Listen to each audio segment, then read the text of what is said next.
700 টাকা দেয়, না, না, না, না, না, না, 700 বাজারে ভিতরে 700 আর অবশ্য হাইব্রিড খায় নাকি এগুলো? সেই খায় এগুলো?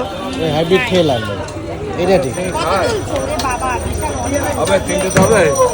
হ্যাঁ, কিন্তু ছোট ছোট দেখে দেবো, দিয়েছিস, একটু ছোট ছোট দেখে, ছোট ছোট ছোট ছোট কেন দেখে। ছোট দেবে কেন? বেশি বড় ভালো লাগে, কিন্তু ছোট কেন ছোট। বেশি বড় ভালো লাগে না? বেশি বড় তো একটু মাংস বেশি। এটা কি মাছ? ওটা মাগুর মাছ, এই যা দিচ্ছি তাই না। মাগুর মাছ কত? এটা একই। দিয়ে দাও না মাগুরটা। মাগুর মাছ শক্ত হয়ে যাবে, দেবো? কি হবে? শক্ত হয়ে যাবে, শক্ত হয়ে যাবে। শক্ত হবে, রান্না পর শক্ত হয়ে যাবে, দেবো? দাও, কটা দেবো বলো? একটাই দাও। এটাকে রেখে দিতে হবে, জানতে হবে। জ্যান্ত থাকবে তো? সব থাকবে জানি। 500 মতো করো। কি খারাপ হয়েছিল মাছ দুটো? হ্যাঁ, এসব মাছ আলাদা। আর কি নেবে, ইলিশ মাছ নেবে নাকি? দেবো? দাম একটু কমাবে কিন্তু। 530 টাকা দাম হচ্ছে।